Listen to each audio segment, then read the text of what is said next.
À toi, Balzac, je te laisse la parole, je te laisse t'introduire, je te laisse tout. Il n'y a pas de problème.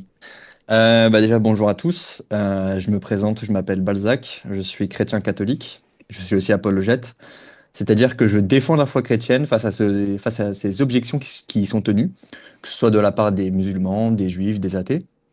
Et donc aujourd'hui, on va essayer d'échanger sur le thème de l'existence de Dieu. Je pense que ça va être un bel échange. Et merci à toi, Absiner, d'avoir accepté d'échanger avec moi. Pas de souci. Avant de faire ma preuve, j'aimerais introduire quelques concepts, à savoir les trois modalités logiques, donc le possible, l'impossible et le nécessaire. Le possible, on va dire que c'est un objet ou un concept qui accepte à la fois l'existence comme l'inexistence. Un impossible, c'est une chose qui accepte uniquement l'inexistence, c'est-à-dire que son existence aboutirait à une contradiction logique. Et le nécessaire qui accepte uniquement l'existence. Maintenant que cela a été introduit, je vais faire un raisonnement par l'absurde. Donc en prenant la position d'un athée, donc Absinor, tu es bien athée, on est d'accord? Oui. Ok. Donc qui dit qu'il n'existe pas d'être nécessaire. Voilà, les athées disent qu'il n'existe pas d'être nécessaire qui a causé l'univers. Ok. Donc partons de l'idée qu'il n'existe pas d'être nécessaire. Absineur peut néanmoins admettre avec moi qu'il existe des choses. Par exemple la Terre, les galaxies, les étoiles ou plus simplement l'univers. Euh, Euh, ces choses, Ces choses ne peuvent pas être nécessaires parce qu'on a dit qu'il n'existait pas d'être nécessaire. Donc aucun objet ni concept entre dans la catégorie du nécessaire. Il reste donc deux catégories, à savoir l'impossible et le possible. Or, ces choses, comme on a dit, ne peuvent pas être impossibles parce que l'impossible accepte uniquement l'inexistence. Et donc affirmer son existence, ça aboutirait à une contradiction logique. Et donc par conséquent, ils sont possibles. C'est-à-dire que l'ensemble de tout ce qui existe est lui-même possible. Donc, en effet, hein, un ensemble qui n'est formé que de possibles est possible, parce qu'un ensemble, il est défini par ses éléments. Et si donc tous les éléments sont possibles, et donc auraient pu ne pas exister, alors l'ensemble lui-même aurait pu ne pas exister.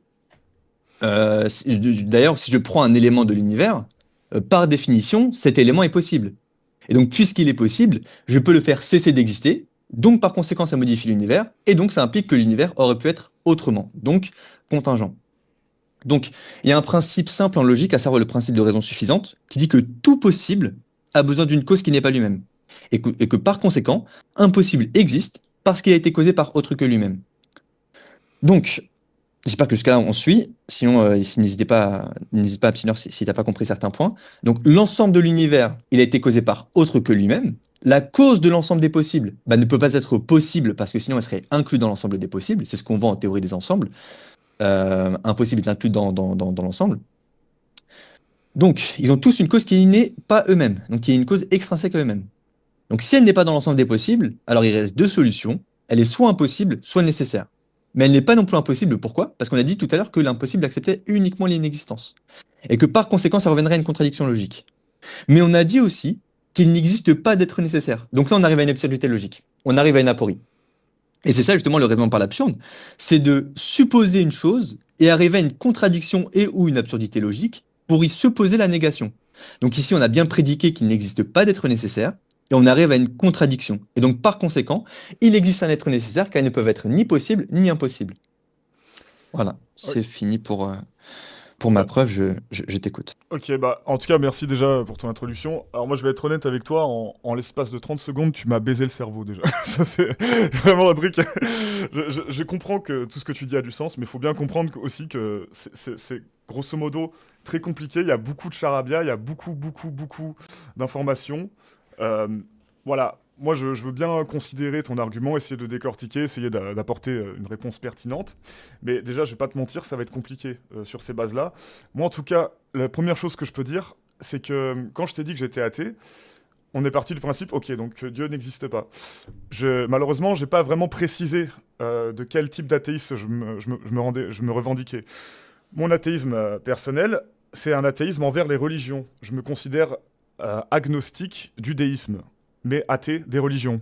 Donc déjà, ça, c'est une nuance. Mais quand j'ai dit que j'étais athée, c'est une façon grosso modo de parler. Mais en gros, oui, je suis agnostique du déisme, par exemple. Donc un dieu quelconque, je considère son existence comme probable, comme possible, même si je n'y crois pas forcément, je sais pas. Un dieu quelconque, je sais pas. Le dieu du christianisme, oui, oui, je pense affirmativement qu'il est faux. Donc déjà, à mon avis, juste cette définition-là contredit un peu les prétentions que tu m'as prêtées initialement. Tu me dis si je me trompe. Là, en l'occurrence, moi, j'aimerais bien que tu me donnes les informations que tu n'as pas comprises dans mon argument. Et d'accord, donc dans ces cas-là, est-ce que tu admets, de par ce raisonnement, et si on va justement décortiquer cet argument, est-ce que tu admets que par conséquent il existe un être nécessaire? Moi, cet être nécessaire, je l'appelle Dieu, tu vois. Je l'appelle Dieu, pourquoi? Parce qu'il est nécessaire en soi. Il met en existence des choses possibles.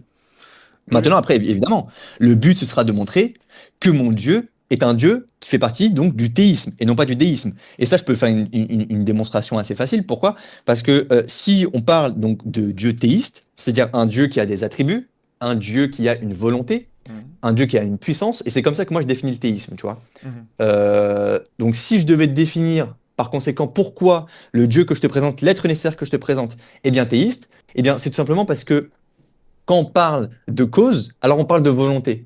C'est-à-dire que ici, euh, tous les possibles, donc l'ensemble des choses qui existent, qui est possible, il est justement causé par un être nécessaire, comme je l'ai fait dans la démonstration.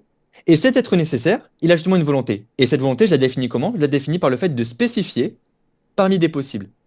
C'est justement l'actualisation du potentiel. Donc le potentiel, c'est le possible. C'est le fait d'actualiser une chose. Par exemple, Absineur n'existait pas à instant t-1 et il existe à instant t. Mhm. Avant, il n'existe pas. On a pu concevoir, on a pu voir que avant Absineur n'existait pas. Et maintenant, on voit que Absineur existe. Donc ici, il y a une actualisation. L'actualisation d'un potentiel. Ok. Et donc c'est comme ça que je définis la volonté et je définis la puissance par le fait de causer des choses. Forcément, si l'être nécessaire met en existence des choses possibles, alors il les cause, donc il a de la puissance, et que par conséquent, puisqu'il spécifie parmi les possibles, alors il a aussi une volonté. Mais pour revenir sur mon argument, qu'est-ce que tu n'as pas vraiment compris par rapport à l'argument? Bah, en vrai, c'est très dense, quoi. Je suis désolé, hein, mais là, l'explication, elle me paraissait alambiquée, mais à souhait, quoi. Je veux dire, je suis pas en train de dire que tu fais de la branlette intellectuelle ou quoi que ce soit. La seule chose que Non, je bien te sûr. dis, c'est que, à mon avis, on peut exprimer les choses avec des termes beaucoup plus simples. En tout cas, moi, je suis désolé, mais quand tu commences à partir dans ces trucs-là, je vois vraiment pas comment peut-être que c'est mon intellect à moi qui est limité, j'en sais rien, mais je vois pas comment je peux réagir à des propos comme ça. C'est des trucs, bon, voilà, ça me paraît.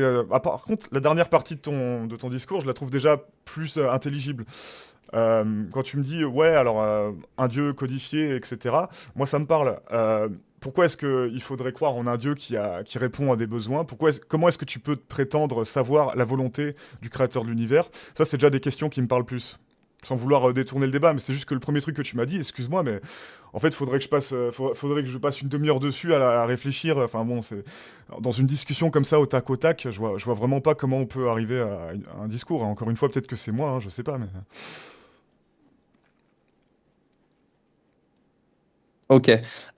Oui, bah, tu vois, comme je te le disais par rapport à ce que tu me redis par rapport à l'intelligibilité de ces choses, euh, concrètement, en fait, le raisonnement il est très simple. Tu vois, c'est le raisonnement par l'absurde qui dit que on part du postulat qu'il n'existe pas d'être nécessaire en soi, donc Dieu, on part Mhm, du postulat que Dieu n'existe pas. mhm, On dit que les choses qu'on observe, donc l'ensemble des choses qui existent, on voit qu'ils sont possibles, c'est-à-dire que l'univers est possible parce que ces éléments sont possibles, et que par conséquent, la cause de cet univers bah, mhm. ne peut pas être possible, parce que si elle était possible, elle serait justement incluse dans cet ensemble.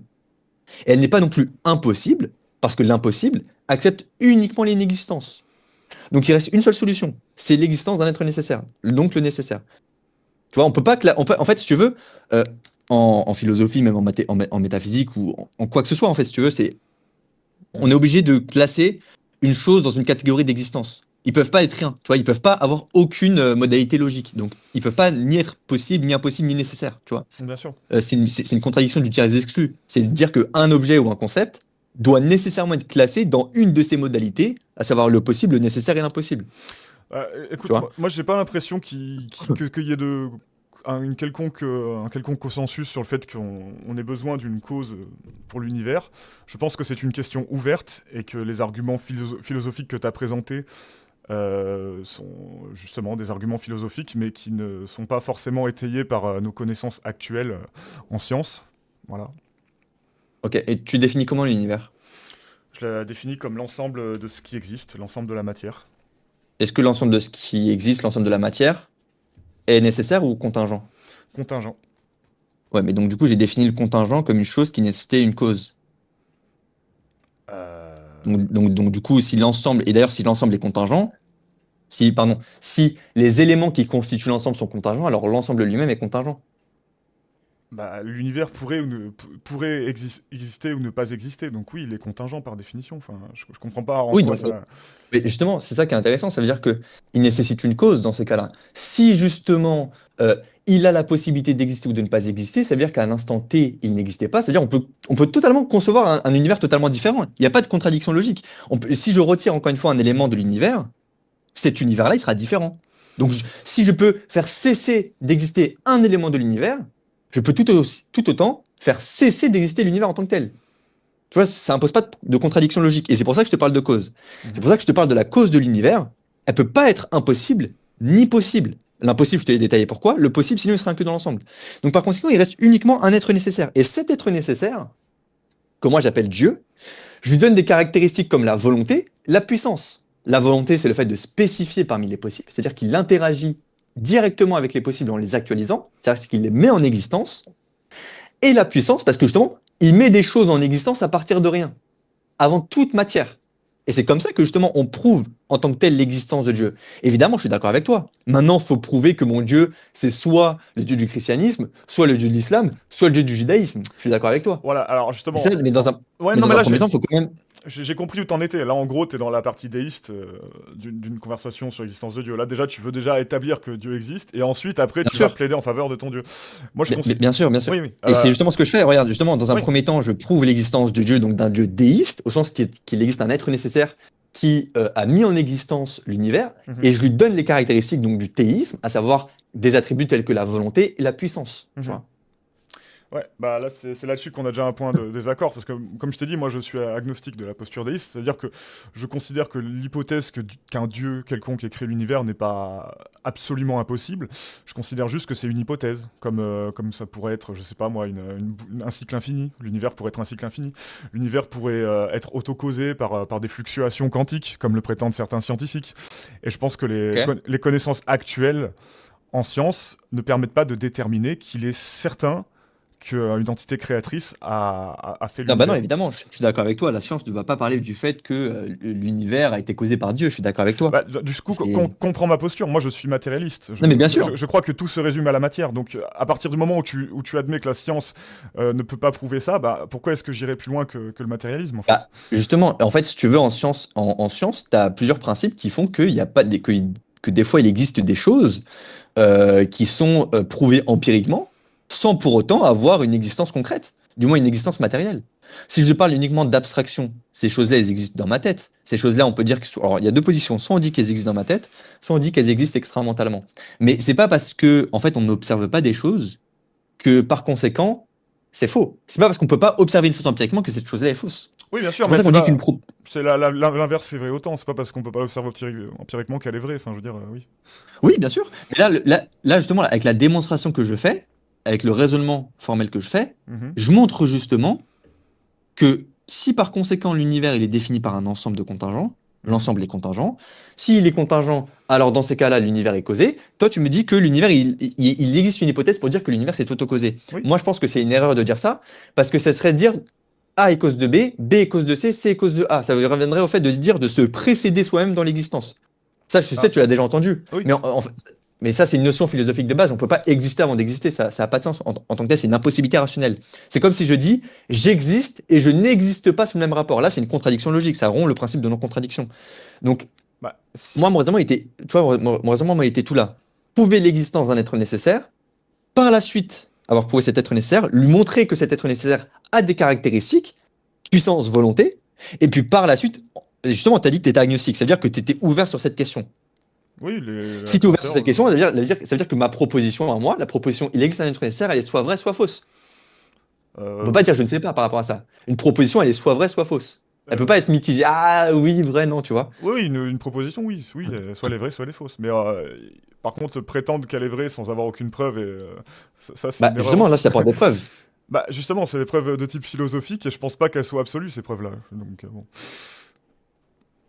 Comment c'est une preuve absolue? Moi, je pense qu'il existe des vérités absolues. Moi, je pense qu'il existe des vérités absolues. Je pense qu'il existe une preuve. Pour moi, je définis une preuve comme étant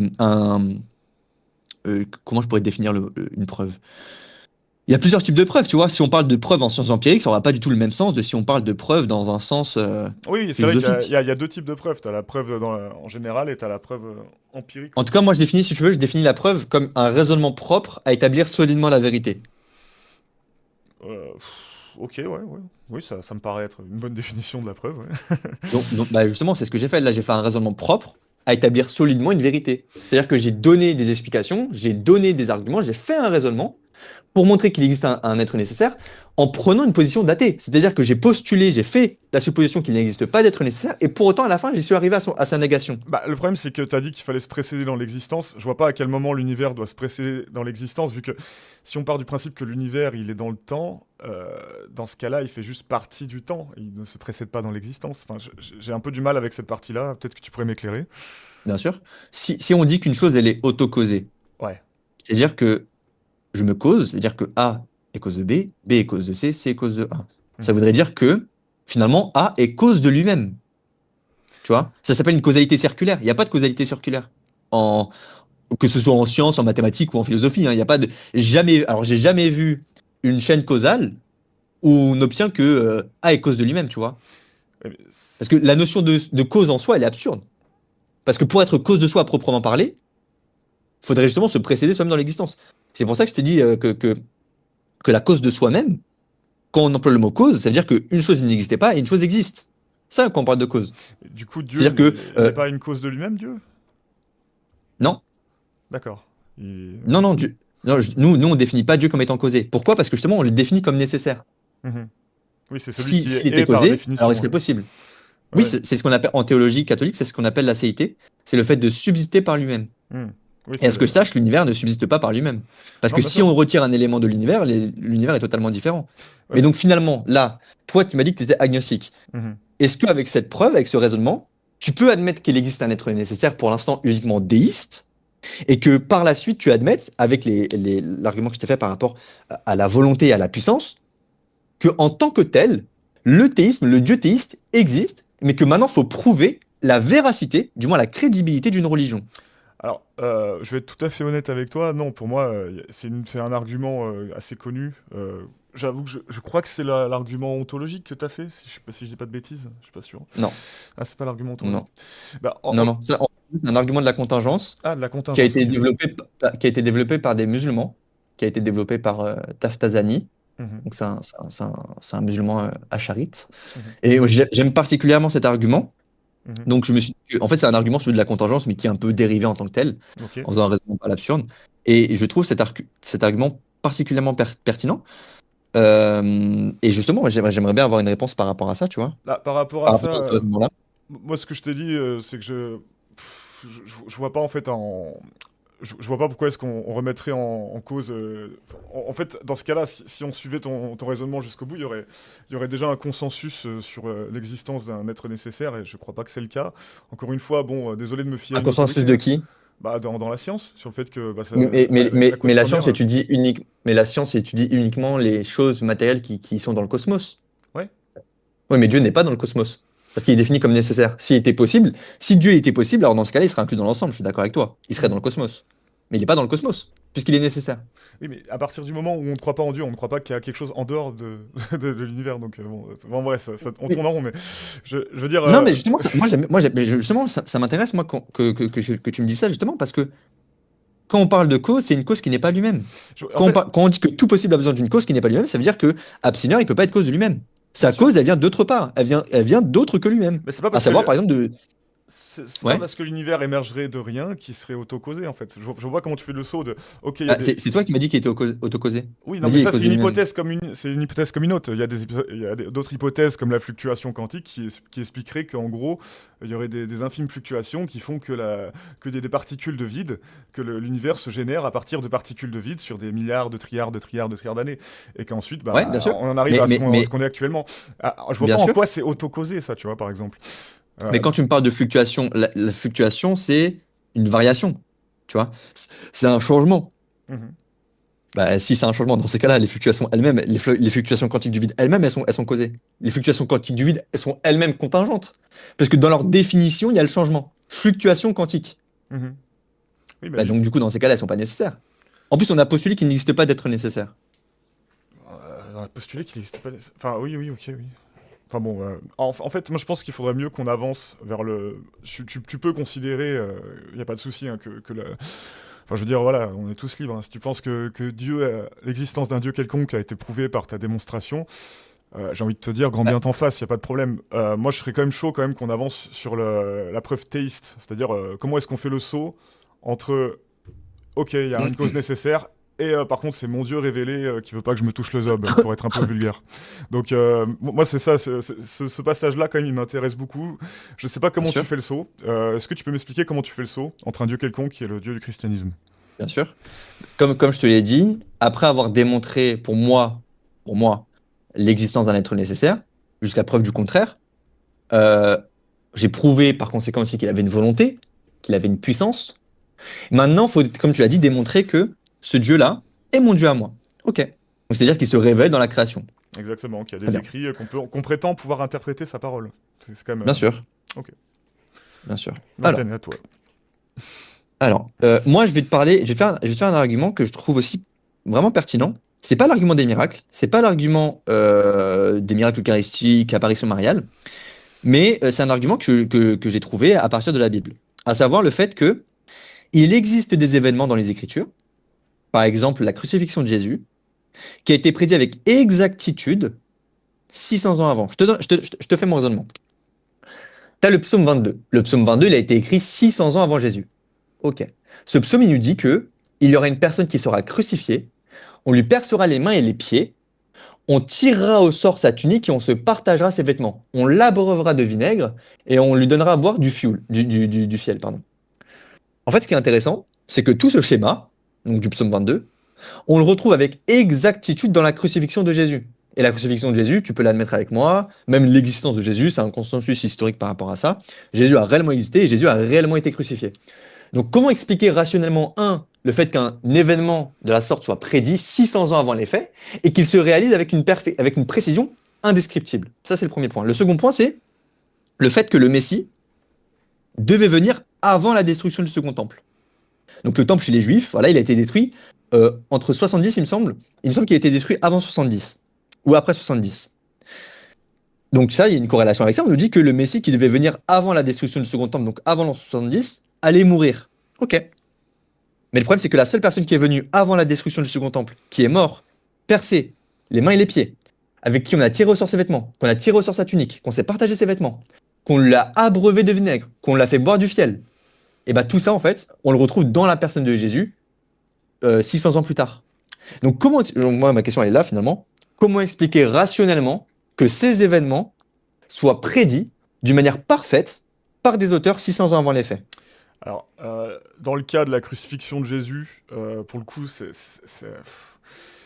en fait, si tu veux, au premier siècle, donc, enfin, à l'époque de Jésus, c'était une méthode d'exécution standardisée. Donc, le fait qu'un mec se fasse crucifier plutôt que passer à la chaise électrique ou à la guillotine, bah forcément, c'était la méthode avec laquelle on butait les gens à cette époque-là.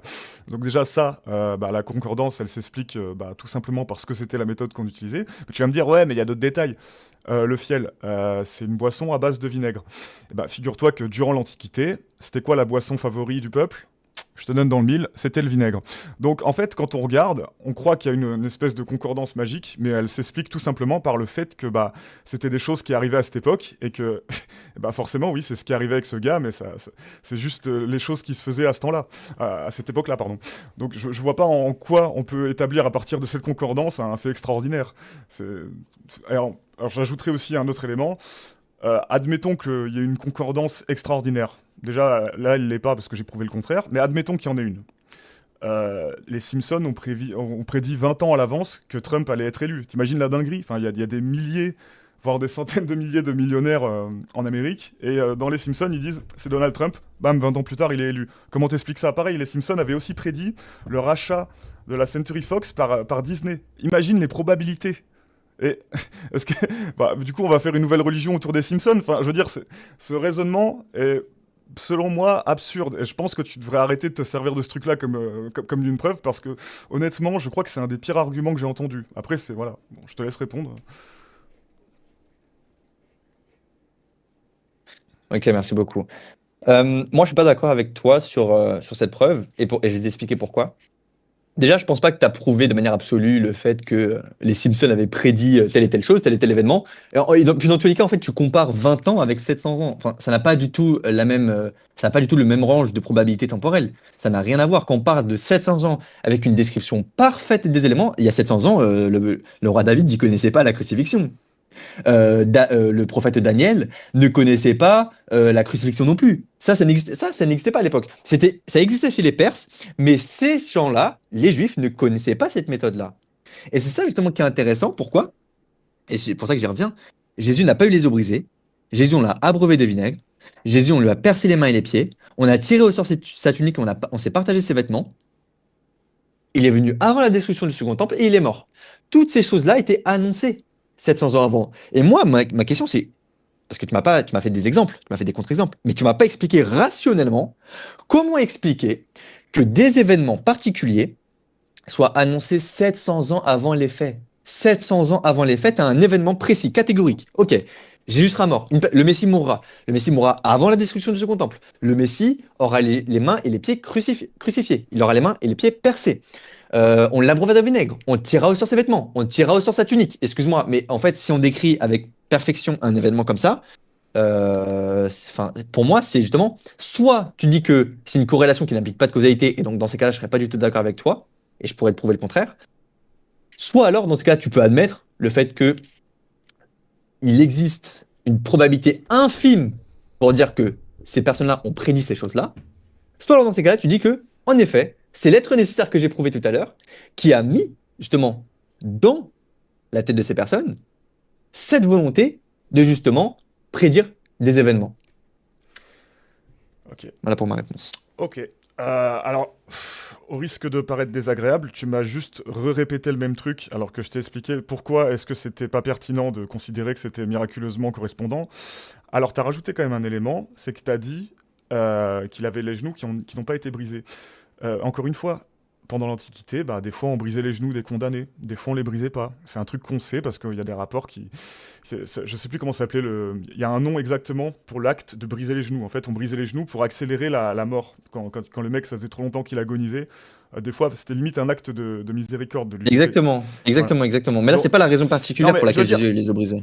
je comprends, mais ce que je veux dire, c'est que des fois on le faisait pas, des fois on le faisait. Oui, mais là, pourquoi, justement, précisément, la personne qui vient avant la destruction du second temple, on dit qu'elle n'aura pas les os brisés. Et attention, parce que les deux autres personnes qui étaient crucifiées avec lui, eux, ils les ont eu les os brisés. Mais si, Juste, ils ont vu que Jésus était déjà mort. Et d'accord. que par conséquent, puisque c'était le Shabbat, il fallait justement les faire mourir, les descendre de la croix, pour qu'ils puissent ensuite regagner leur tombeau, tu vois, leur tombeau respectif. D'accord, Et bah, en fait, justement, pourquoi j'ai répété ça? Parce qu'en fait, tu m'as pas donné d'explication rationnelle. Tu m'as pas répondu pourquoi, comment tu expliques que 700 ans avant les faits, et je t'ai fait la comparaison avec 20 ans. 20 ans n'a rien à voir avec 700 ans. C'est pas du tout le même range de probabilité. Et on pourrait très bien supposer le fait que, bon bah voilà, Fox, les Simpsons connaissaient déjà Donald Trump, c'était déjà un homme d'affaires. À contrario, Jésus à ce moment-là, il n'existait pas. Trump avait déjà des ambitions d'être président, il l'avait déjà annoncé bien longtemps avant, et pour le rachat de Disney par Fox. Mais qui nous dit que Fox n'avait pas à ce moment-là déjà les informations que Disney allait les racheter 20 ans plus tard? Tu vois, ça c'est des réponses qu'on peut émettre. Pourquoi? Parce que ces choses-là existaient déjà. Tandis que Jésus, lui, à ce moment-là, 700 ans avant, il n'existait pas.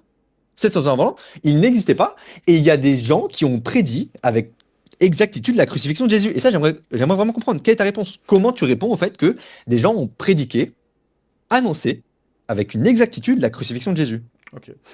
Alors, par rapport au genou brisé, en fait, si ça se faisait pas du tout, enfin, si ça se faisait tout le temps, si systématiquement, quand on exécutait quelqu'un par la croix, on lui brisait les genoux, et que là, l'exception, c'est Jésus. Là, là, on est sur un argument. Mais c'est pas le cas. Hein. On le faisait de temps en temps.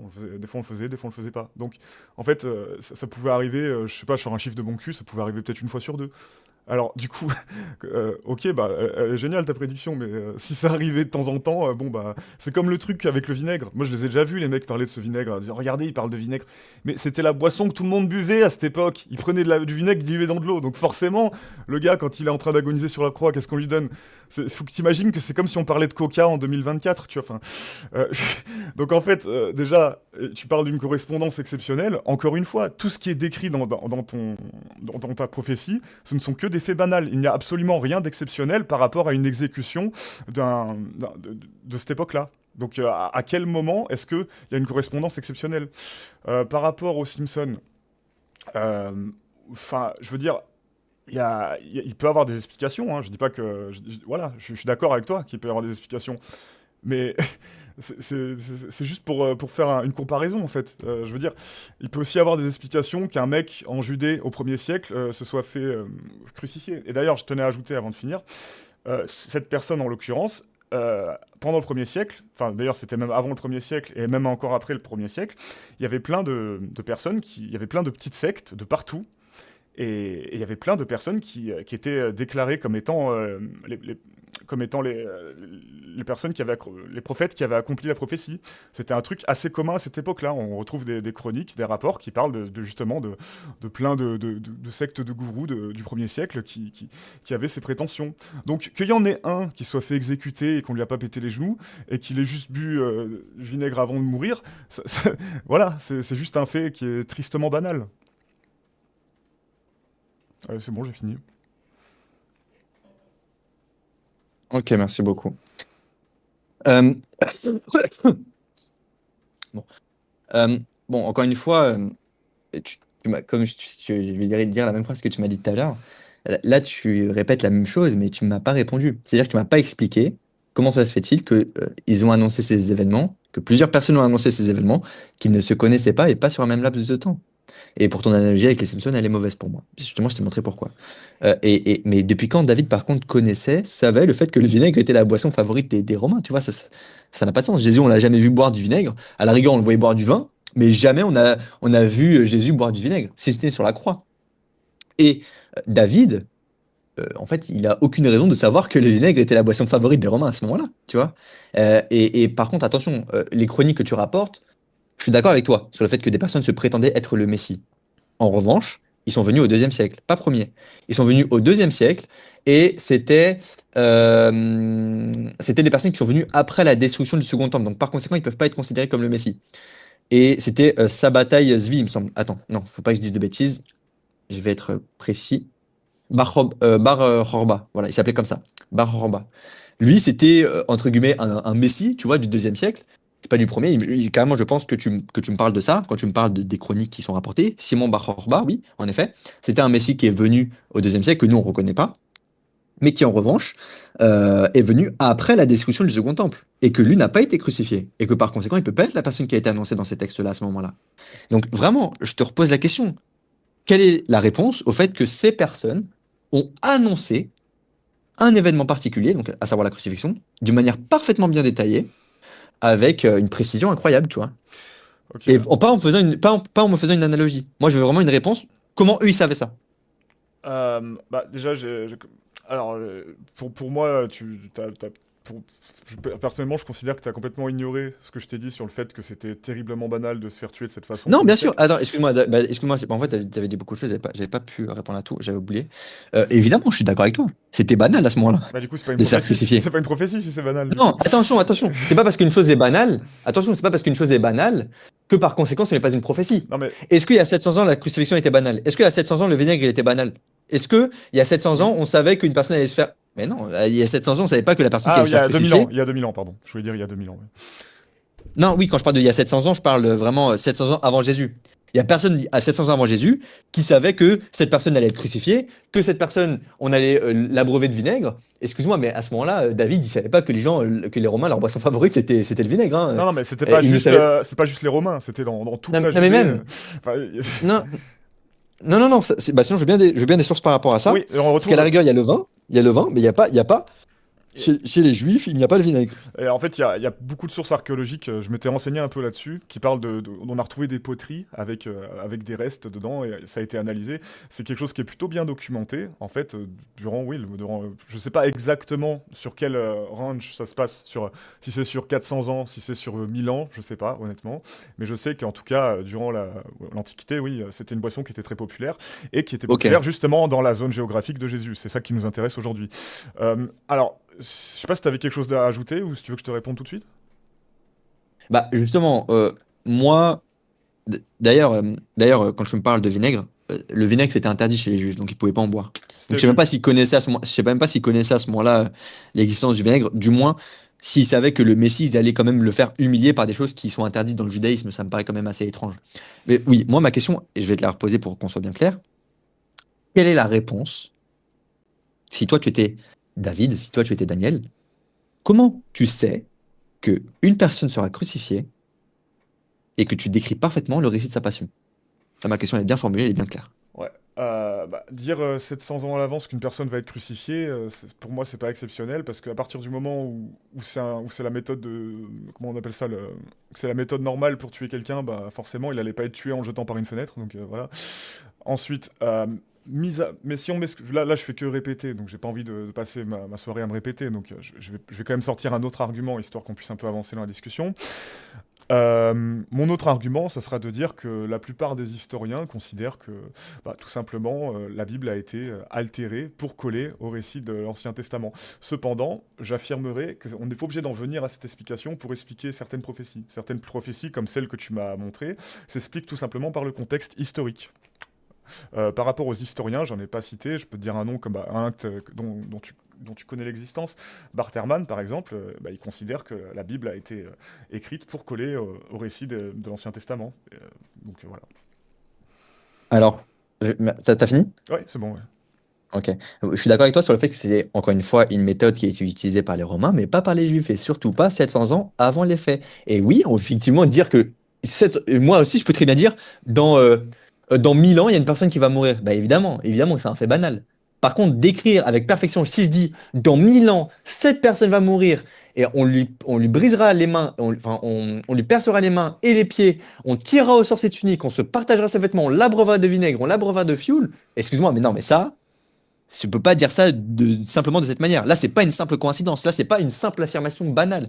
Chaque personne ne meurt pas décrit avec des caractéristiques semblables à celles que je suis en train de te dire. Premier point. Deuxième point, attention, citant Barterman, Barterman, il ne va jamais dire, il ne l'a jamais dit que la Bible était falsifiée. Ça n'existe nulle part dans les écrits de Barterman. Barterman, justement, qu'est-ce qu'il nous dit? Il nous dit que les meilleurs moyens pour connaître la vie de Jésus, c'est de par les évangiles. Et ça, je peux te citer toutes les sources tout de suite, hein. Il n'y a pas de problème. Moi, j'ai les Non, écrits mais, de Barterman devant moi. Je peux te citer les arguments de Barterman. ce que tu dis est parfaitement logique. C'est de la même manière que le meilleur moyen de savoir la vie de Spider-Man, c'est de lire les comics de Spider-Man. Mais je vois pas Oui, c'est comment vrai. on avance avec ça, en fait. Enfin, Justement, le meilleur moyen pour connaître la vraie vie de Jésus, c'est de par les évangiles. Tandis que toi, tu me dis que pour Barterman, les évangiles ils sont falsifiés. C'est fou. Non, alors, j'ai dit qu'ils ont été écrits pour coller à la narrative de l'Ancien C'est Testament. pas, c'est pas, c'est pas écrit. Moi, par contre, je peux te dire, comme nous le verrons dans un instant, les meilleures sources et les plus anciennes et les meilleures que nous avons sur la vie de Jésus sont les 4 évangiles du Nouveau Testament, Matthieu, Marc, Luc et Jean. Ceci n'est pas seulement le point de vue des historiens chrétiens ayant une haute opinion du Nouveau Testament et de sa valeur historique, c'est également de ceux de tous les historiens sérieux de l'Antiquité au sens large, depuis les chrétiens évangéliques convaincus jusqu'aux athées endurcis. Donc ça, c'est Barterman, Truth and Fiction in the Da Vinci Code. Ouais, mais de toute façon, Publié je en t'ai dit, moi 2004. je suis pas un mystiste, hein, donc à ce niveau-là, t'as déjà gagné la bataille. Oui, bien Hein. sûr, je sais. Non, mais ça, je sais que t'es pas mythiste, parce que toi-même, tu admets que Jésus a existé, Ouais. etc., etc. Là, le problème, c'est que tu dis que pour Barterman, la Bible elle est falsifiée. C'est faux. J'aimerais bien, du moins, avoir un écrit sur le fait de dire que Barterman a dit que la Bible était falsifiée, ou du moins que la Bible était faite pour correspondre aux écrits de l'Ancien Testament. Ah. Sachant que Barterman, le seul truc qu'il va dire, à la rigueur, c'est qu'il existe des erreurs complètement insignifiantes dans leur grande majorité, et qui montrent simplement que les scribes de l'Antiquité, ils orthographiaient pas mieux que la plupart des gens aujourd'hui. Déjà, premièrement, il y a peut-être un problème de sémantique dans ce que j'ai dit. Alors, mais si on part du principe que la Bible n'est pas le falsifié, on est chrétien par définition, ou alors on est con, parce que ça veut dire qu'on rejetterait la vérité. Donc forcément, à partir du moment où on ne croit pas en ce que dit l'Évangile, l'Évangile est falsifié. Parce que si on prend mot pour mot ce que dit l'Évangile comme étant la vérité, un mec, ça ressuscite pas. Un mec, ça marche pas sur l'eau. Donc déjà, de base, voilà. Là, C'est pas ça une falsification, Absineur. Je suis pas d'accord avec toi. Absineur, une falsification, c'est simplement une altération de texte volontaire. C'est-à-dire que moi, si demain je mets, je sais pas moi, tiens, je vais te donner un exemple concret. Imaginons en politique, on a un rapport qui est donné, par exemple sur la consommation de gaz ou d'électricité, peu importe, et on change, par exemple, de 500 et on passe à 1000, tu vois. 1000 litres d'eau économisés à la place de 500. Ok? Bah ici, il y a une falsification. Pourquoi? Parce qu'il y a une altération volontaire pour détourner le sens et détourner la vision que les gens auront de ce texte-là. Ok. Donc c'est ça une falsification. Et je n'ai jamais vu un seul mot de Barterman, une seule lettre, dire que Barterman dit que la Bible est falsifiée au sens que comme toi tu le donnes. Si c'est le mot falsifié qui te dérange, il n'y a pas de problème, je le retire. Moi, en tout cas, ce que j'ai dit, et je pense que ça change pas en substance ce que j'ai dit, c'est le fait qu'elle a été créée pour coller à la narrative de l'Ancien Testament. Mais tu te bases sur quoi pour dire ça? Des historiens, comme justement Barterman qui le dit. Après, Mais si... Barterman, il dit pas ça. Bon, Du moins, ou alors donne-moi le livre. Parce que bah, moi, actuellement, j'ai tous les livres de Barterman devant moi. Et tu m'as parlé de la résurrection, c'est intéressant parce que Barterman, il va même nous dire les disciples de Jésus finirent par croire que Dieu avait fait un grand miracle et ramené Jésus à la vie. Alors que 3 jours avant, les disciples, ils étaient tous là en train de pleurer. Ils ont perdu leur Seigneur, ils ont perdu leur Maître, ils ont perdu Jésus. Il est mort crucifié dans d'atroces souffrances. Ils ont tous vu ça. Ils sont dans l'angoisse totale, ils sont tristes, ils sont cachés dans Jérusalem. Et 3 jours après, ils sortent comme ça et ils disent Jésus est ressuscité, Jésus est ressuscité. En fait, ça n'a pas de sens. Et jusqu'au point d'aller mourir, tu vois. On meurt pas pour une chose dont on sait qu'elle est fausse. Je te donne un exemple, les djihadistes, par exemple, eux, quand ils meurent pour une chose dont ils croient qu'elle est vraie. C'est ça la différence. Les apôtres, ils vont pas mourir pour une chose dont ils savent qu'elle est fausse. Tu vois, c'est pas un prank qu'ils ont fait, tu vois. Ils ont réellement cru ça. Et justement, pourquoi ils ont cru ça jusqu'au point d'aller mourir en sachant qu'ils croyaient réellement que cette chose-là, en tant que telle, était fausse, tu vois. je comprends ce que tu dis. Juste par rapport à Barterman, je mettrai le lien en description et si tu veux, tu pourras répondre sur un commentaire épinglé. Comme ça, Excuse-moi. comme ça, les gens ils pourront suivre un peu. Par Ah, rap- t'as le livre? non, moi je l'ai en PDF. Donc en fait, Ah, ok. mais C'est quoi juste le base du livre? Comme ça, je vais regarder moi aussi. le quoi? Le nom du livre?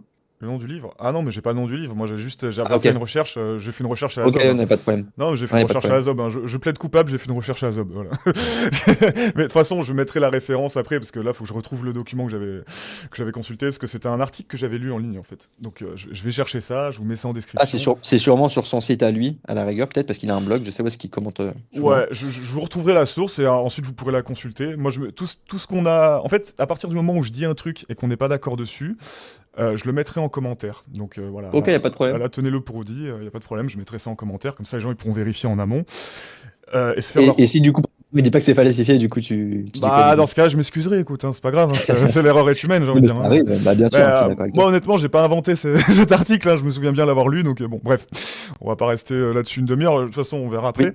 Oui. Pour l'argument de on meurt pas pour quelque chose qu'on sait être faux, oui, je suis complètement d'accord avec toi. Il n'y a pas de souci avec ça. Mais encore une fois, je vois pas vraiment en quoi ça validerait la vérité du christianisme. Il faudrait que tu développes un peu plus. Ou alors, si t'as pas envie de développer, moi je peux te donner un contre-argument vite fait sorti de bon chapeau. Il y a pas de problème, hein. Bien sûr, bah, je peux t'écouter, mais après, je redévelopperai ce point. Ok, d'accord. Bah, moi, j'ai déjà entendu cet argument, il est assez connu, et en général, moi, ce que je réponds à ça, c'est que bah, y a plein de gens qui meurent pour des trucs faux en étant persuadés que c'est vrai. Voilà, enfin, je veux dire, qu'est-ce que ça prouve? Genre, je peux prendre Non, un mais exemple. justement, Ouais. justement, je t'ai fait l'exemple. Je t'ai dit qu'en effet, tu as des gens qui meurent pour une chose dont ils pensent qu'elle est vraie. Je t'ai donné par exemple les djihadistes. Mhm. Les djihadistes, eux, ils pensent réellement recevoir des bienfaits lorsqu'ils meurent. Ils pensent réellement recevoir des bienfaits, tu vois. Mhm. Tandis que les apôtres, si c'était faux, on va pas mourir pour une chose dont ils savent qu'elle est fausse. Tu vois, s'ils ont fait un prank, est-ce que pour toi, ils ont fait un prank, les apôtres? Ou alors, est-ce qu'ils ont réellement cru? Est-ce qu'ils ont réellement cru que Jésus était ressuscité? C'est une très bonne question, et honnêtement, je suis pas assez connaisseur pour avoir une réponse pertinente, mais là, au pif, je dirais qu'à mon avis, c'est peut-être les personnes qui ont écrit l'évangile qui ont mal rapporté des propos, des rumeurs, donc qu'en fait, par extrapolation, il y a eu des inventions. Mais après, honnêtement, c'est une question très difficile et je pourrais Ouais. même miser de l'argent sur le fait que le consensus des exégètes doit être qu'on sait pas. Alors peut-être que je dis des bêtises, hein, mais à mon Et avis, consensus, les exégètes pardon, catholiques ou les exégètes, les historiens en général? en général. Ah, ok. Bah, si tu veux, je peux te citer Barterman. Barterman, il te dit que les apôtres, ils ont réellement cru que Dieu avait fait un miracle en ramenant Jésus à la vie. Et justement, moi, je pense que les apôtres, tu vois, par exemple, toi, t'as dit que tu savais pas. Moi, je pense que les apôtres, ils ont pas fait de prank, tu vois. Pour moi, les apôtres, ils ont pas Bah, fait exprès de dire. Attends, justement, je te développe vite fait. excuse-moi. Pour moi, genre, les apôtres. Non, mais tranquille, tranquille. Genre, pour moi, les apôtres, ils ont pas dit, ok, les gars, on va inventer un truc, on va inventer que Jésus est mort. On l'a vu mourir. Jésus, il est mort, c'est fait. Ok. Maintenant, on se cache parce que les Juifs, les Juifs et les Romains, ils sont en train de nous traquer dans Jérusalem. Mais venez, on fait quelque chose. Dans 3 jours, on dit Jésus il est ressuscité. Tu vois, ça n'a pas de sens de dire ça en tant que tête. Tu vois, si on s'imagine dans notre tête ça n'a pas de sens. Et c'est pour ça que pour moi, les apôtres, ils ont réellement cru que Jésus était ressuscité. Mais par quel biais? Pourquoi ils auraient cru que Jésus était réellement ressuscité si 3 jours avant, ils ont vu Jésus mourir et ils étaient en train de se cacher dans Jérusalem en ayant peur de se faire justement tuer par les Juifs et les Romains, tu vois? Enfin, pour moi, le seul moyen, pour moi, du moins, la position la plus crédible, c'est quand même de dire que ils ont réellement cru que Jésus était ressuscité et qu'ils ont vu quelque chose, tu vois. Alors Et ouais. pour les évangiles, je finis juste sur ça. Mhm. pareil, il y a un consensus, si tu veux, des experts de la critique textuelle, c'est ce qu'on appelle. Ils te disent tous que les quatre évangiles, ils sont pas anonymes. C'est-à-dire que c'est réellement Matthieu, Marc, Luc et Jean, et on a leur biographie qui disent que c'est vraiment eux qui ont écrit les évangiles. Matthieu a écrit l'évangile de Matthieu, Luc a écrit l'évangile de Luc, etc. Alors, Voilà, c'est moi j'ai fini pour moi. ok. Concernant le premier truc, moi tout à fait je peux tout à fait considérer qu'il y a eu des gens qui ont cru que le mec avait ressuscité. J'ai pas de problème avec ça. Je veux dire, ça challenge pas mon athéisme d'imaginer que des mecs se sont montés la tête en croyant que le créateur de l'univers avait ressuscité. La preuve étant que ça arrive encore de nos jours. Il y a plein de sectes qui se créent autour de croyances incroyables qui sont complètement lunaires. Il n'y a pas de souci, ça on le voit tous les jours. Ça paraît terriblement banal, encore une fois. Je pense pas non plus que c'était intentionnel. Je pense pas qu'il y a eu un mensonge volontaire sournois de. Je pense pas. Je pense il y a forcément eu quelque chose qui s'est passé. Qu'est-ce qui s'est passé exactement? Je pense que c'est présomptueux de prétendre savoir exactement. Par rapport, bah bien sûr, rien de surnaturel. Ça aussi, c'est un autre truc que je voulais dire, c'est que admettons qu'on sache pas trop, que peut-être que c'était voilà. On parle quand même d'un mec qui ressuscite. Pour moi, c'est là où commence mon athéisme, si tu veux. C'est que, ok, il y a des mecs qui ont interprété un truc, un événement, une résurrection. Ok, ils n'avaient pas vraiment de preuves. Il y a un groupe de gens qui se sont montés la tête, très bien.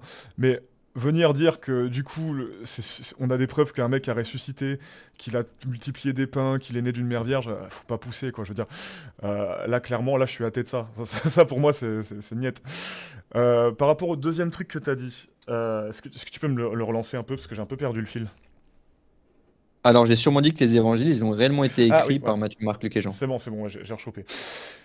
Oui, alors ça justement, j'en ai parlé justement avec Andrea Nicolotti, figure-toi, encore lui, ouais. C'est le mec qui bosse sur le SUR. Et lui qui est historien, il fait bien la distinction entre les quatre évangiles, enfin, entre les apôtres et les personnes qui ont écrit les évangiles. Pour lui, il y a une différence. Enfin, quand on parle de Luc et Marc, c'était un médecin et je sais plus quoi, donc oui, ils n'étaient pas apôtres de base. Mais ce que je veux dire, c'est que entre les personnes qui ont côtoyé Jésus et les personnes qui ont écrit les évangiles, tu me dis qu'il y a un consensus sur le fait que ce soit les mêmes personnes. Ça, c'est pas vrai. Ça, je le sais pour preuve. J'en ai parlé justement avec un mec qui est historien du christianisme primitif et qui m'a littéralement dit le contraire. Là, par contre, on a un souci. Ok, merci beaucoup. Alors, euh, j'ai vraiment pas envie de faire une liste. Je vais juste, bah, je vais quand même le faire finalement. Fais-toi Tout à l'heure, plaisir. tu m'as cité Bartherman. Bartherman qui te dit que c'est Matthieu, Marc, Luc et Jean qui ont écrit les évangiles de Matthieu, Marc, Luc et Jean. C'est également celle de tous les historiens sérieux de l'Antiquité au sens large. Maintenant, je vais te donner les plus récents qui te disent que c'est bien Matthieu, Marc, Luc et Jean qui ont écrit les évangiles, que les évangiles ne sont pas anonymes. Brent Petrie, Daniel B. Wallace, Craig Blomberg, Donald Carson, Douglas Moo, Craig Zevan, Mike Licona, Martin Engel. Eux, ils Ah, soutiennent que Jésus, enfin les évangiles, pardon, ont vraiment été écrits par Matthieu, Marc, Luc et Jean. Si on parle des plus anciens, on a Saint Irénée de Lyon, qui nous fait une biographie de Matthieu, Marc, Luc et Jean. Comme tu l'as dit tout à l'heure, Luc était médecin, etc., etc.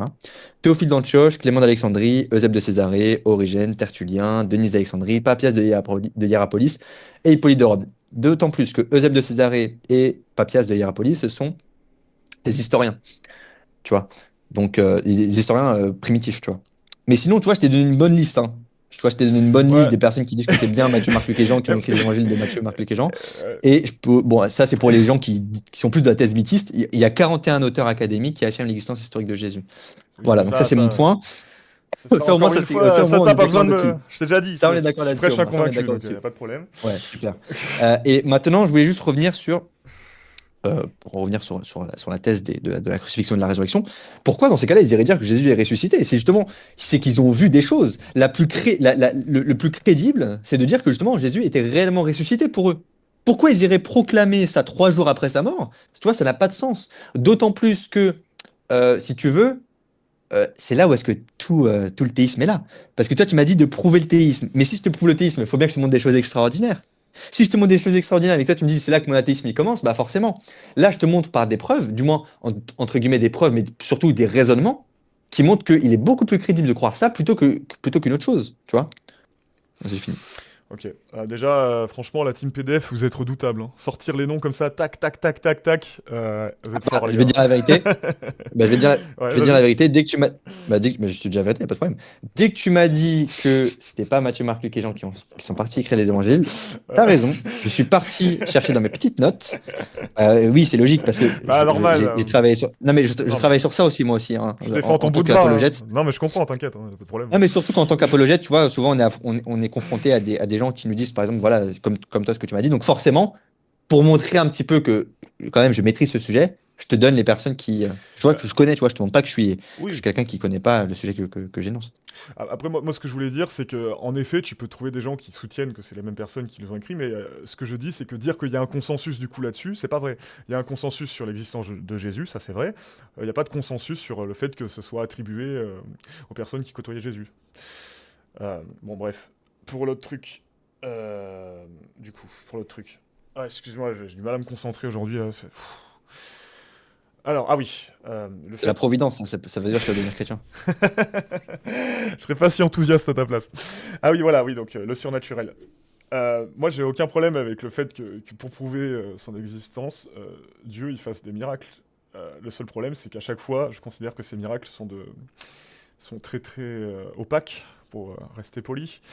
C'est-à-dire que, bon, là, en l'occurrence, en ce qui concerne Jésus, pour moi, c'est les preuves les plus faibles, hein, parce que bah, c'était il y a super longtemps. Concrètement, les seules preuves substantielles qu'on a, c'est des témoignages. Je pense que Dieu peut mieux faire, surtout dans un ère aussi massivement déchristianisé que le nôtre. Je sais pas si tu as quelque chose à ajouter là-dessus. En méthode historico-critique, en histoire, c'est un témoignage. Un témoignage, pardon, est une preuve. C'est certes le plus bas niveau de preuve, mais on n'a pas que ça. Sur le fait Euh, que Jésus a réellement été crucifié, on a des écrits, on a des sources épigraphiques, on a des sources archéologiques, tu vois, on a plein de choses comme ça, tu vois. Et Archéologique, j'en doute. si on a des preuves archéologiques de la crucifixion de Jésus, Ah bon? bah oui. Lesquels? Bah attends, est-ce qu'un manuscrit tu le considères comme une preuve archéologique? Un manuscrit? C'est une bonne question. J'avoue que j'ai jamais réfléchi à ça. Moi, je le considère à la fois comme une source épigraphique, comme une inscription. On peut parler de manuscrits au sens d'inscription. Et on peut aussi parler de choses matérielles. Les manuscrits qu'on retrouve, on peut prendre par exemple Flavius Joseph, Tacite, Pline le Jeune, Lucien de Samosate. Ils vont te dire que Jésus a été crucifié. Ils vont te dire que aussi Jésus a existé, mais ça tu le sais déjà. Ouais. Mais le fait qu'ils disent que Jésus a été crucifié, bah, c'est une preuve en tant que telle. Et on a plus de preuves que Jésus a existé et de preuves que Jésus a été crucifié plutôt que Jules César. D'autant plus tu me parles de preuves, de témoignages. Mais quand on parle par exemple d'Alexandre le Grand. Quand on parle par exemple de Jules César, de Hérode, toutes ces personnes, ils ont existé, mais on le sait de par des témoignages. Ouais. Quand on parle par exemple d'événements historiques, quand on parle d'événements historiques de Jérusalem, on va regarder les évangiles. On va regarder par exemple la piscine de Siloé, toutes ces choses-là, tu vois. On va les retrouver finalement dans les évangiles. Et les historiens, ils utilisent les évangiles comme gage de preuve. Pas pour tout, mais comme gage de preuve. Ah, Juste pour revenir sur la résurrection, ouais, vas-y. l'idée de résurrection, elle n'est pas irrationnelle. Bah, pour moi, elle l'est Est-ce que, complètement, mais euh, bon. Euh, Ok, est-ce que tu peux concevoir que dans un ou deux siècles, la technologie elle permet de faire la régénération des cellules de telle manière à éviter des morts? ok, donc là, tu veux me faire une Zioclo V2, c'est ça? Je t'ai chopé, T'as attention, capté, hein. hein? Ah, il a capté. Bon, mais oui. Ouais, ouais, c'est vrai. Je t'ai fait des Oclo. Mais c'est un bon argument. Ah, je l'ai maté hier soir, le débat, donc là, c'est encore un peu frais dans ma tête, honnêtement. Y a pas de problème. J'ai mes réponses. Bon, par rapport au premier truc que tu dis, c'est un peu hors sujet, parce que moi, encore une fois, j'ai rien contre la crucifixion de Jésus, ça viole pas les lois de la nature, qu'un mec ait été crucifié au premier siècle. Moi, ce que je te dis, c'est que c'est juste des témoignages. Encore des témoignages qu'il existait, on les valide. Des témoignages que le mec a ressuscité, tous les trucs incroyables que je t'ai déjà dit avant. Ça- Là, il faudra légèrement plus. Si on te dit demain, je sais pas moi, que Napoléon, il pouvait faire de la télékinésie, bah tu vas pas le croire juste parce qu'un document historique qui le dit. On va considérer que Bien le sûr, document historique est très douteux quand même. bien sûr. Bah non, attention. S'il est fiable, si c'est un vrai témoignage historique, on peut soit considérer qu'ils ont menti, soit considérer qu'ils ont réellement vu ça, mais que c'était pas vraiment ça, tu vois. Hmm. Mais là, le problème, c'est que euh, en médecine, l'hallucination collective n'existe pas. Maintenant, comment expliquer que, et je peux rapporter les paroles de Paul notamment, qui dit que 300 personnes, attention, je vais citer exactement ce que dit Paul. Il dit qu'il y a 12 personnes qui ont vu Jésus ressuscité et que par la suite, il s'est manifesté à 300 d'entre eux, dont la plupart sont morts. dont la plupart, pardon, sont encore vivants ou sont morts, je sais plus.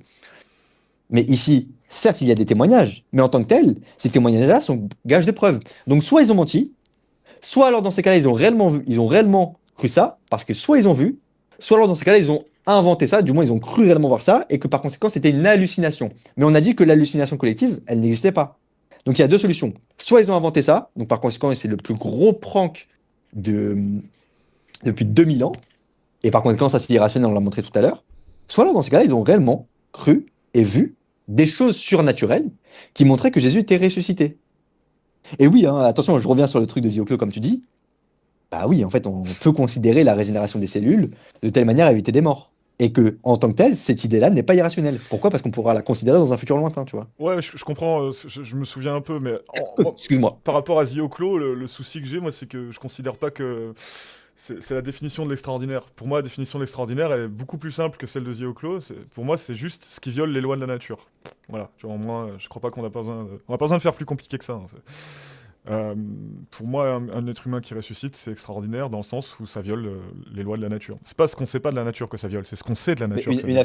une affirmation extraordinaire, elle peut. C'est juste un événement. Ça se réfère juste à des événements rares ou improbables. Parce que Non. quand on parle par exemple de événements extraordinaires, cela nécessite une preuve extraordinaire. Pour être vrai. Oui, oui, oui, oui, oui, Oui, mais donc dans ces cas-là, c'est pas une impossibilité rationnelle. Ça viole pas nécessairement les lois de la logique. a priori, non, je dirais pas que ça viole les lois de la logique.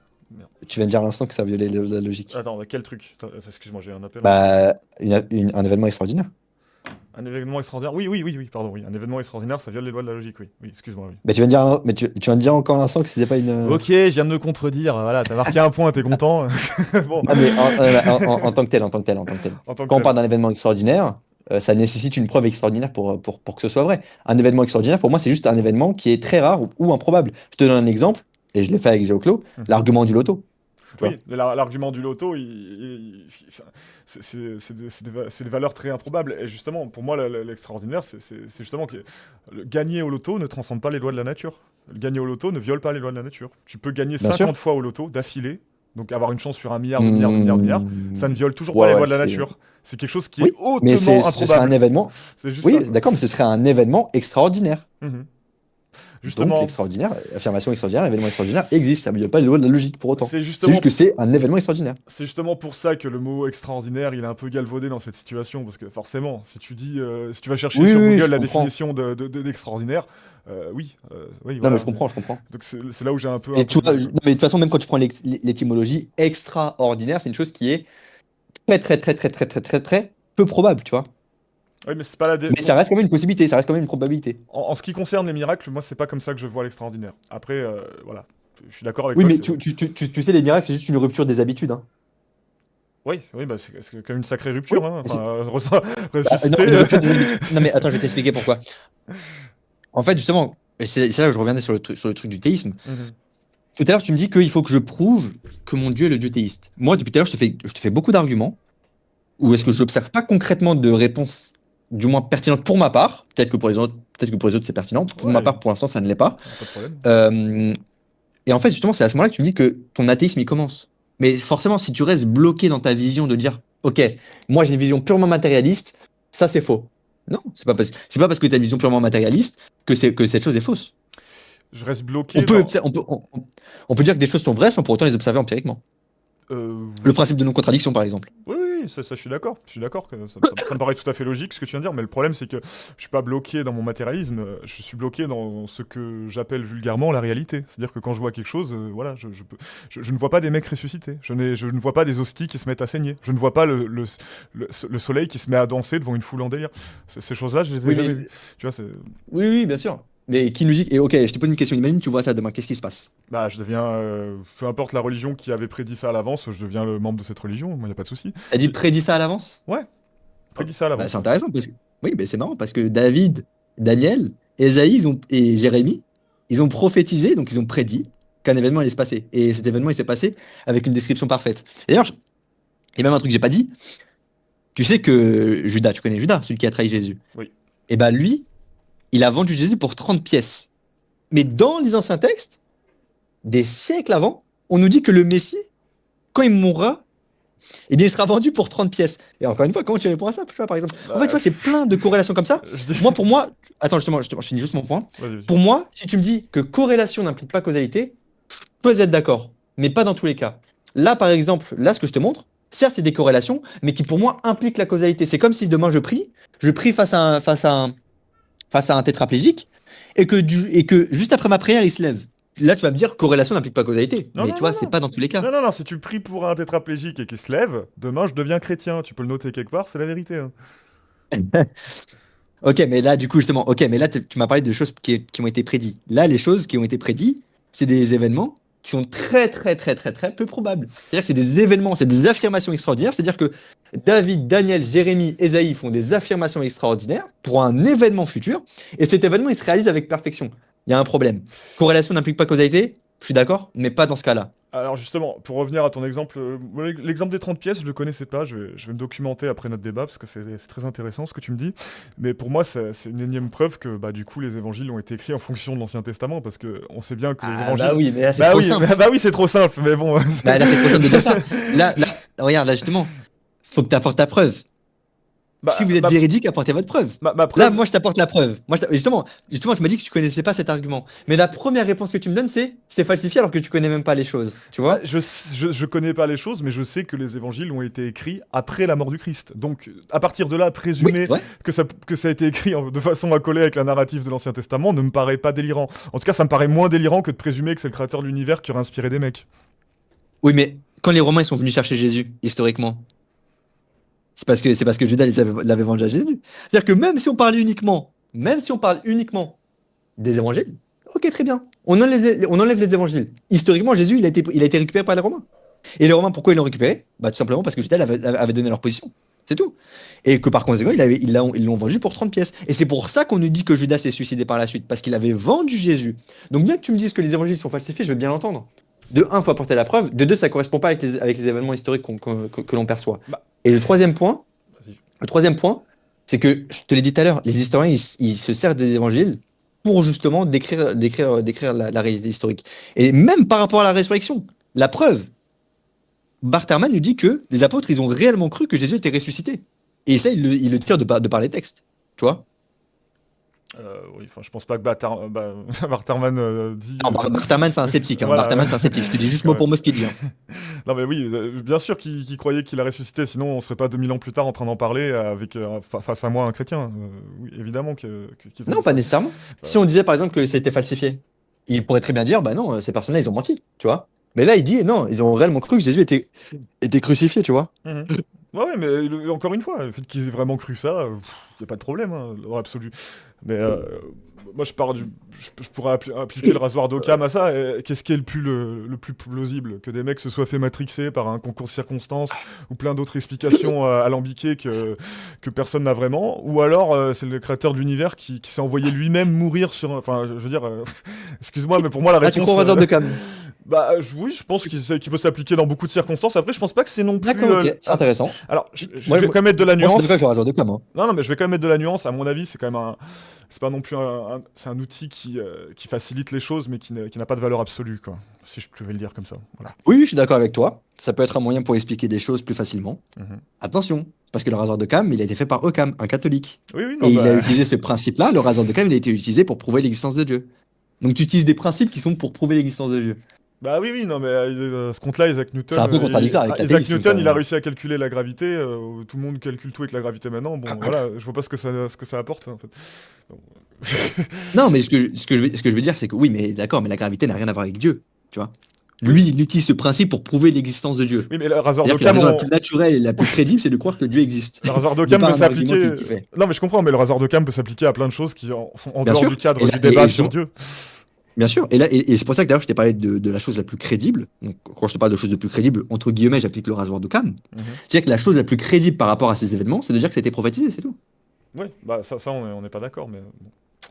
Bah, donc, du coup, quelle est ta réponse par rapport à ça? Comment tu m'expliques justement, par exemple, l'argument des 30 pièces et qu'une personne, comme je te l'ai fait tout à l'heure avec l'exemple, dans 1000 ans, une personne mourra crucifiée. Il aura les mains percées, on lui brisera pas les os. Attention, il faut bien noter ça, on lui brisera pas les os. On l'abreuvera de vinaigre. Attention, les gars, on va lui tirer au sort ses vêtements et on va se partager sa tunique. et dans 1000 ans ça arrive. Non, ça, c'est pas une simple coïncidence. Là, c'est une prophétie qui est Bah, énoncée. déjà, ça serait intéressant de voir si à l'époque de l'écriture de l'Ancien Testament, la crucifixion était quelque chose qui se faisait et qui était connu. Si c'était pas le cas et qu'il parle déjà de crucifixion avant que ça existe, alors du coup, comment est-ce que les gens de l'époque de l'Ancien Testament pouvaient savoir de quoi il parlait? Enfin, il y a plein de questions qui restent en suspens dans ce que tu dis. Euh, Non, je t'ai dit que la crucifixion était utilisée par les Perses, donc c'était entre guillemets connu du monde juif, Bah voilà, dans ce mais cas-là, pas t'as ta par les Juifs. réponse. Non, ça veut rien dire. C'est comme si tout à l'heure je t'ai donné l'exemple. Dans 1000 ans, il y a une personne qui va mourir. Bah oui, il y a des personnes qui meurent toujours. Dans 1000 ans, il y a une personne qui va mourir dans la chaise électrique. Bah oui, parce que actuellement c'est utilisé aux États-Unis. Pourtant, je suis pas américain. Et je n'utilise pas cette méthode de mort. Les Juifs, ils n'utilisaient pas la crucifixion. Je crois que maintenant c'est l'injection létale, mais excuse-moi, je suis hors sujet. Oui, non, mais peu importe, Ouais, hein, oui, peu importe. Il y a toujours de la mort par crucifixion, pardon, oui, par chaise électrique. Et d'ailleurs, il y a même une personne, d'ailleurs, récemment, j'ai vu qui voulait, une bande de personnes qui lui tirent dessus. Enfin bref, on s'écarte ouais, du ouais. sujet. Ouais. Comment tu réponds à ça?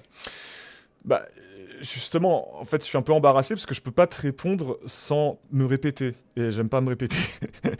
Donc, Il n'y a pas de problème. alors, attends, je peux peut-être rajouter un argument supplémentaire qui s'additionne aux anciens arguments que je considère Bien comme sûr. toujours valides, si tu veux. On peut faire ça. Déjà, au moins, on avancera, quoi. Oui, bien sûr. Allez, Bien sûr, il n'y a pas de problème. troisième argument, du coup. Alors, moi, justement, je me suis un peu renseigné sur les prophéties, parce que je savais que t'aimais bien les prophéties. Hein. J'ai fait mes petites recherches, je me suis dit, alors, les prophéties. Et un autre truc que j'ai appris il y a pas longtemps, hein. Honnêtement, je suis pas expert là-dessus. Euh, mais en fait, il se trouve que on dit qu'il y a plein de prophéties qui ont été accomplies par Jésus, mais ce qu'on ne dit pas, c'est pourquoi est-ce que les Juifs ne reconnaissent pas la divinité du Christ. Alors, il y a plusieurs raisons. Déjà, la Trinité, mais il n'y a pas que la Trinité. Il y a aussi le fait qu'en fait, Jésus n'a pas accompli toutes les prophéties. C'est un truc qui est quand même ballot, parce que bon, ok, d'accord, il aura accompli les prophéties, mais dans ce cas-là, ça s'appelle du cherry picking, parce qu'il y a plein de trucs qui sont annoncés dans l'Ancien Testament et que Jésus n'a Ah, j'ai pas fait. hâte. Bah vas-y, je te laisse, vas-y. Tu sais que les personnes avec qui je trouve le plus pertinent de débattre, c'est les Juifs. Ah, J'aime beaucoup débattre avec eux. C'est intéressant. Les Juifs, alors il y a plusieurs raisons, hein, pour le fait qu'ils disent qu'ils n'ont pas reconnu la messianité de Jésus. Le premier point, c'est qu'ils partent d'une fausse conception de la naissance par la tribu. C'est-à-dire que nous, on dit que dans les prophéties, le Messie naîtra de la tribu de David. Ok. Et eux, ils disent que, bon bah, si Jésus n'est pas né de la tribu de David, alors c'est pas le Messie. Fin. Fin. Il n'y a pas d'histoire de Trinité. Pourquoi? Parce que les Juifs du premier siècle, même avant, croyaient en la Trinité. Je peux te sortir des textes du Zohar, du Talmud, ah et ouais. je peux même te sortir des textes des psaumes, notamment le psaume 2, le psaume, Proverbes 28, pardon, Proverbe 8, Proverbe 30. Il y a plein, Genèse 1, il y a Ah, plein de textes dans l'Ancien Testament qui nous réfèrent à la Trinité. Du moins, je attends, t'arrête. je finis vite fait. Ok. Il y a plein de textes qui nous réfèrent au concept de Trinité dans les anciennes Écritures, dans l'Ancien Testament, dans le Talmud, dans le Zohar, donc notamment c'est ce qu'on appelle la Kabbale, donc dans la tradition kabbalistique, où est-ce qu'on retrouve un aspect trinitaire, tu vois, du moins une conception trinitaire. Donc ça, c'est le premier point. C'est pas par rapport à la Trinité, parce que il y a beaucoup de juifs qui croient d'ailleurs dans le mysticisme juif en une sorte de Trinité. Et maintenant, oui, Jésus, par contre, attention, Jésus, il a accompli toutes les prophéties. Il n'y en a pas une qui n'a pas accompli. Ah Pas bon? une. Et bah, jusqu'à preuve du contraire, en tout cas. Bah, je peux te l'apporter pour le coup, la Vas-y. preuve du contraire. Ils avaient annoncé la paix dans le monde avec l'arrivée du Messie. Il n'y a pas eu la paix dans le monde après que Jésus soit arrivé. Justement, c'est très intéressant. Et cet argument, on l'a déjà donné. Il faut savoir que dans l'Ancien Testament, il y a deux venues du Messie. La première venue, dans un premier temps, pour annoncer la nouvelle alliance, qu'on retrouve dans Jérémie 31 et dans Jérémie 4, et le retour du Messie. Et c'est lors justement du retour du Messie que la paix dans le monde se fera. Pourquoi? Parce que c'est à ce moment-là qu'il y aura justement le jugement, et donc par conséquent la vision béatifique. La vision béatifique, c'est juste l'instant de paix, l'instant de bonheur, c'est ta pleine potentialité. C'est le bonheur absolu. Et c'est ça, justement, quand on parle de cette paix-là. Et ça, justement, et attention, parce que les Juifs, eux, ils disent, par exemple, que le Messie devait venir pour rétablir les gens qui étaient hors d'Israël, à les faire revenir à Israël. Ils ont une mauvaise conception. Eux, ils avaient une conception du Messie qui était un Messie guerrier, un Messie un peu comme David, finalement, qui allait combattre les Romains, etc., etc.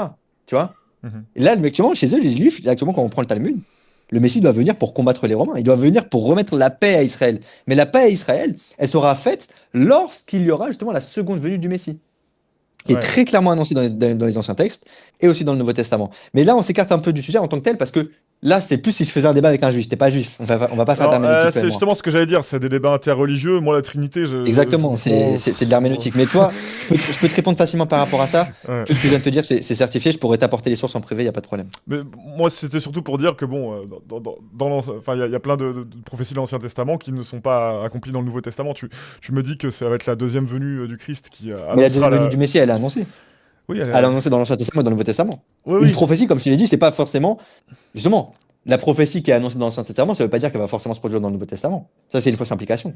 Non, non, mais moi, là où j'ai un souci, c'est qu'il faudrait que je regarde en détail chaque fois où il est dit que le Messie apporterait la paix universelle. Est-ce que c'est spécifié dans chacune des fois où c'est amené que ce sera la deuxième fois qui passera?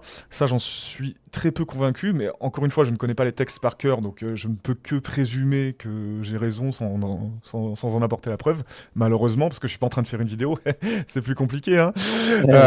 Après, il y avait aussi, oui, voilà, alors le fait que...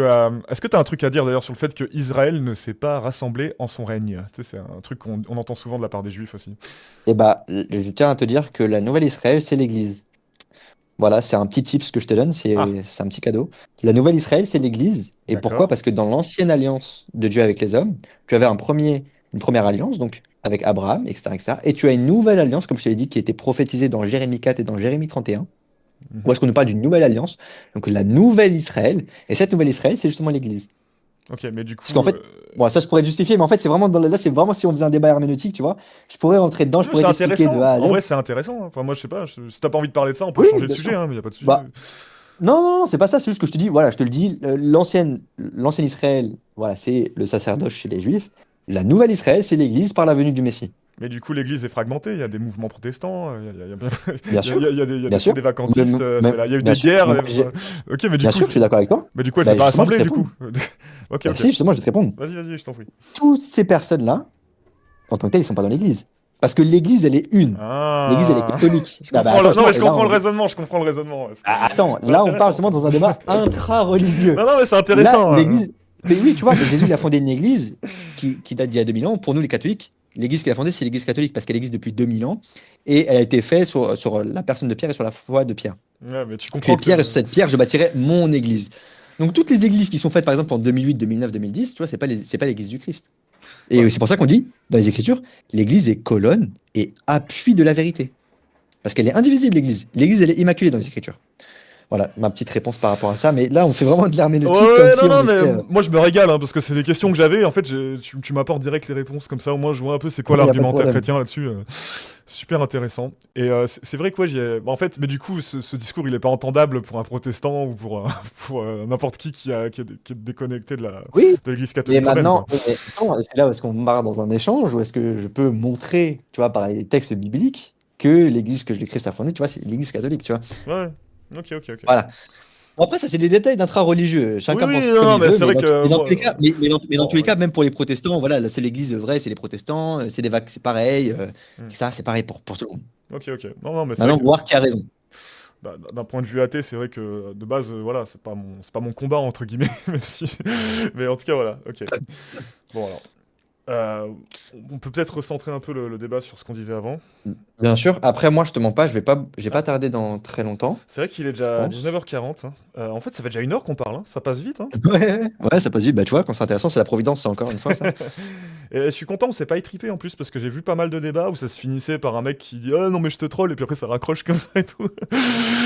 Enfin, c'était un peu. Ouais, J'ai vu, c'est toxique en vrai sur internet les débats, hein. oui, oui, c'est sûr que c'est un peu plus compliqué, tu vois, mais c'est ça aussi que j'aime bien, c'est discuter Hmm. avec toi.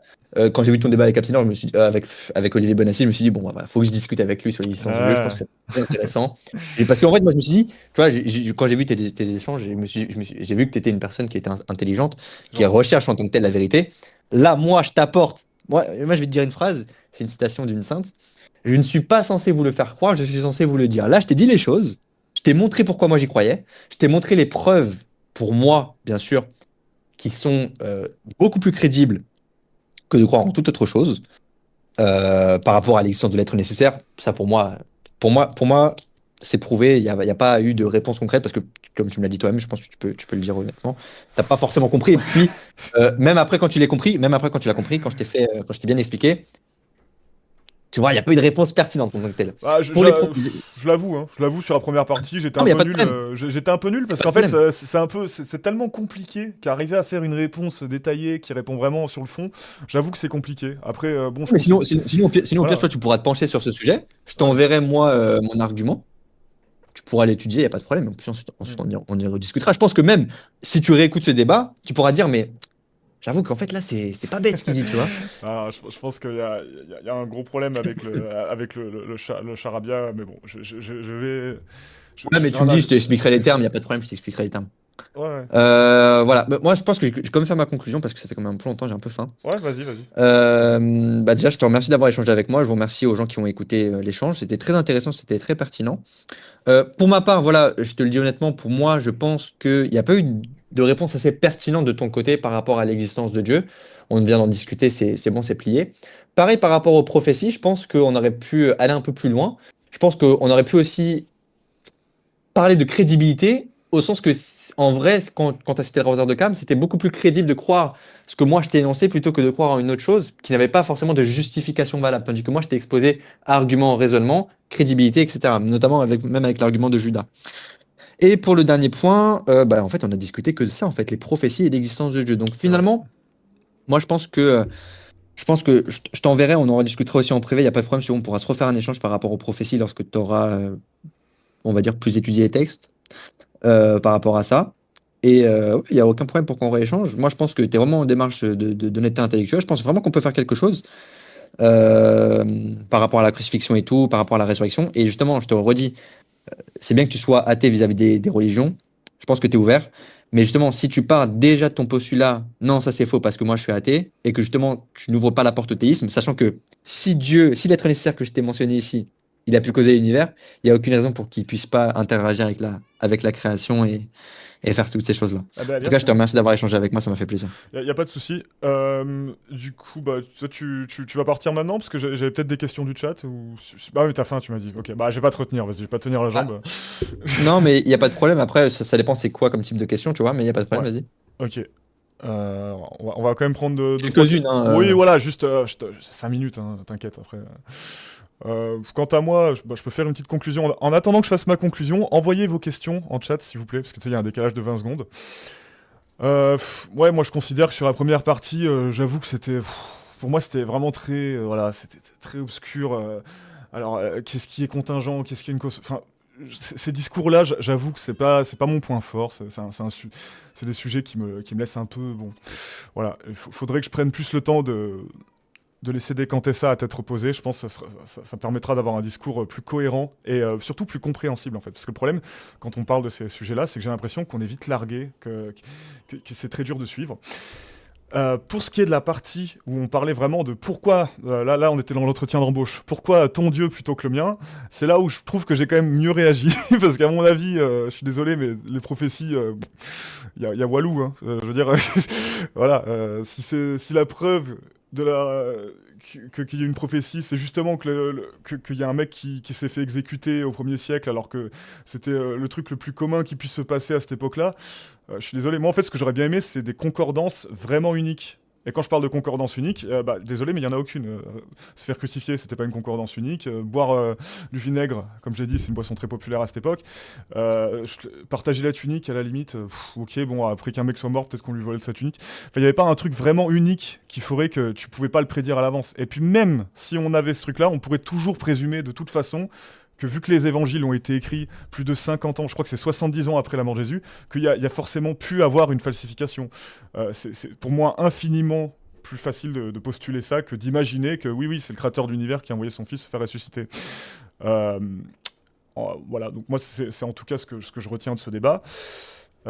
Pour les questions, alors qu'est-ce qu'on a comme question? Euh, Ouais, juste, il y a deux positions par rapport à mhm, la rédaction des évangiles. Il y en a qui disent que c'est entre 40 et 60, et mhm. d'autres qui se disent que c'est entre 70 et 90. Ok, c'est ce que j'avais cru comprendre, hein, que c'était entre 50 et 70 quoi.